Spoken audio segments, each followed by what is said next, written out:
इंसाफ होगा 24 घंटा चैनल के माध्यम से। ভারত মাতার জয় थोड़ा सा হয়েছে, आप करिए হচ্ছে, হবে চিরকাল।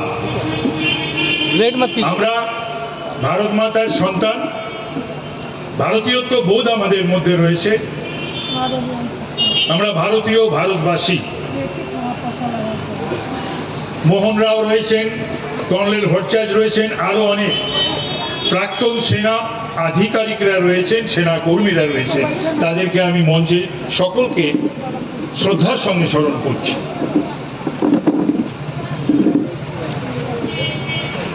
সোমা আমাদের এই অনুষ্ঠান পরিচালনা করছে। মঞ্চে আছে আমার অত্যন্ত স্নেহ পুত্র সম সজল ঘোষ, দেবাশিস রয়েছে, শ্যামল কর্মকারকেও আমি দেখতে পাচ্ছি, নব আছে, এবং আমার সকল ভারতীয়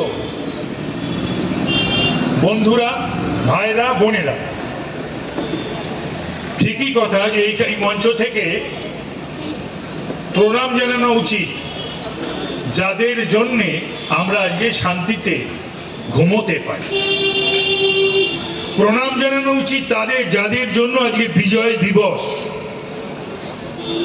4000 ভারতীয় সেনা প্রাণ দিয়েছিলেন 71-এ। এইটা বলছি এই জন্যেই 93,000 কিন্তু সারেন্ডার করেছিল। আরোরার সামনে নিয়াজি সই করে। আমাদেরও মারা গিয়েছিল, কম নয়, 4000 বললাম, 7,500 পাকিস্তানি সোলজার মারা গিয়েছে। কত বড় অকৃতজ্ঞ বা বেঈমান যদি হয় বাংলাদেশ, ভাবুন। সেই বাংলাদেশের ইউনুস বলুন আর এই বাংলাদেশের সব বিভিন্ন রাজনৈতিক দল, তারা আজকাল যে ধরনের সমস্ত কথা ভারত সম্পর্কে ব্যবহার করছে, কত বড় বেঈমান হল, জাত বেঈমান। তো ওদের কাছ থেকে এর থেকে বেশি তো আশা করা উচিত নয়। এখন প্রশ্ন হচ্ছে যে আমাদের এখানে সজল বলছিল, ঠিকই বলছিল, তার আগে কর্নেল ভট্টাচার্য বলেছেন, আরেকজন সেনাকর্মী আমাদের কি নাম যেন, বিমান বলেছে, সঠিকভাবেই বলেছে। দেখুন, পাকিস্তানের মধ্যে কিন্তু কোনো ভারত পাবেন না, টুকরো টুকরো ভারত পাবেন না। আমার ভারতবর্ষে কিন্তু টুকরো টুকরো পাকিস্তান পাবেন। এইটাই দুঃখের। হ্যাঁ, আবার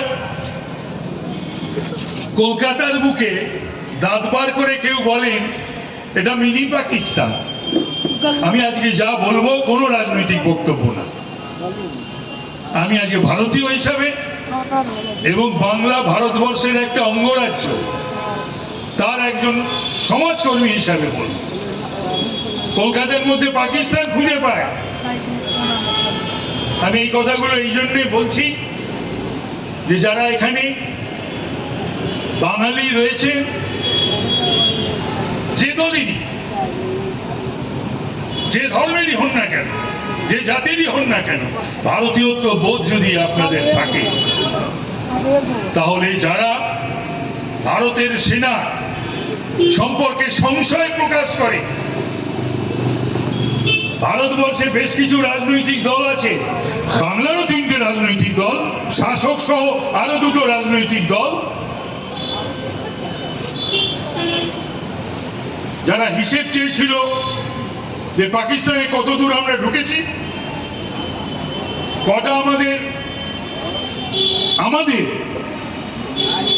কটা বিমান নষ্ট হয়েছে বা কতগুলো বিমান আমরা নষ্ট করেছি, কত দূর আমরা ঢুকেছি, এই সংশয় যারা প্রকাশ করে ভারতবর্ষের সেনা সম্পর্কে, আর যাই হোক না কেন, তাদের আমি ভারতীয় বলে মনে করি না। মনে করার কোনো কারণও নেই। কি লজ্জার কথা বলুন তো। এই অপারেশন সিঁদুর সেটা নিয়েও প্রশ্ন। অপারেশন সিঁদুর সজল করেছিল, আমি প্রতিদিন গেছি, আমি ওর পাশে ছিলাম।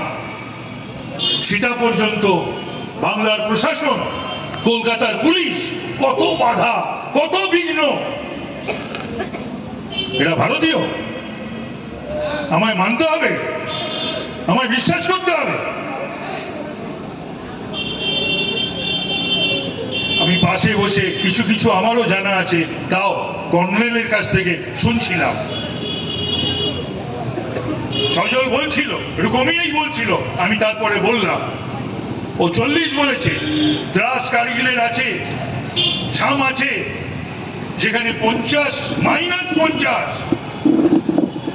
বাবা ভাবতে পারি, -50-এ যারা বরফের মধ্যে, বরফের ঘরে বসে পাহারা দিচ্ছে আমার দেশমাতৃকাকে, যাদের জন্য আমরা শান্তিতে ঘুমোই, যাদের বিমান এসে আমাদের আঘাত করার আগেই আকাশ পথে, আকাশেই তাদের ধ্বংস করে দিচ্ছে ভারতীয় সেনারা, ভারতীয় বিমান সেনারা। আপনি যে কথা সজল বলেছেন, আপনি প্রধানমন্ত্রীকে গালি দেন, দেওয়া উচিত। তার প্রশংসা আপনি না করুন, আপনি তার বিরোধিতা করতে গিয়ে ভারতীয় সেনার বিরোধিতা করবেন। ভারতীয় নৌসেনা, ভারতীয় বিমান সেনা, ভারতীয় পদাতিক সেনার বিরোধিতা করবেন না। আর এই বাংলাটাকে পশ্চিম পাকিস্তান হতে দেবেন না। এখনই তো স্লোগান, যে স্লোগানগুলো দেয়, সেই স্লোগানগুলো আমাদের নয়। না বুঝে না জুনে যারা দেন, আমি তাদের অনুরোধ করছি, দয়া করে কাল থেকে এই স্লোগান দেবেন না। জয় বাংলা আমাদের স্লোগান নয়, জয় হিন্দ আমাদের স্লোগান। জয় বাংলা কে দিয়েছিল? মুজিবুর রহমান, শেখ মুজিবুর রহমান। ওই স্লোগান আমরা দেব কেন?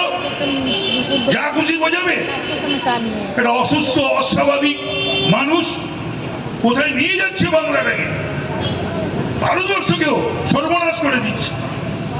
এই যত জঙ্গি জেহাদি এই বাংলা দিয়ে, কলকাতা দিয়ে সারা ভারতবর্ষে ছড়িয়ে পড়ছে। তাদের অর্থ, তাদের অস্ত্র, তাদের বুদ্ধি, মানুষগুলো ভারত